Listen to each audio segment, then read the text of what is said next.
வணக்கம். இன்றைக்கி நம்ம ஃப்ரெஞ்ச் ஃப்ரைஸ் செய்ய போகிறோம். வாங்க எப்படி செய்யலாம் பார்க்கலாம். 2 பொருள் வச்சு தான் நம்ம செய்ய போகிறோம். பாருங்கள், உருளைக்கிழங்கு கொஞ்சம் பெரிய சைஸ் எடுத்துக்கலாம். அதை நல்லா தோல் சீவிட்டு இந்த மாதிரி கட் பண்ணி எடுத்துக்கலாம். தண்ணி கொஞ்சமாக வச்சு கொஞ்சமாக உப்பு போட்டு நம்ம அரை இதாக வேக வச்சு எடுத்துக்கலாம். பாருங்கள், அரை தான் வெந்துருச்சு.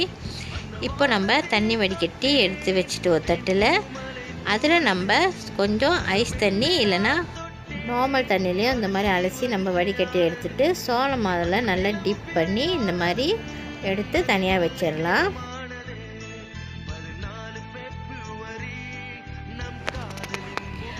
அவ்வளவுதான். வாங்க இப்போ எல்லாத்தையும் பொரித்து எடுத்துக்கலாம்.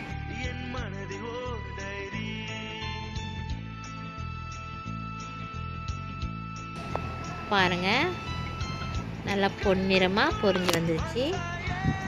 அவ்வளவுதான், ரெடி ஆயிடுச்சு நம்மளோட ஃப்ரெஞ்ச் ஃப்ரைஸ். 2 பொருள் வச்சு தான் நம்ம ஃப்ரைஸ் செஞ்சுருக்கோம். கிழங்கும் சோள மாவும் தான் நமக்கு முக்கியமாக தேவைப்படுது. இருந்தால் போதும், நம்ம செஞ்சிடலாம். தேங்க்ஸ் ஃபார் வாட்சிங். பாய்.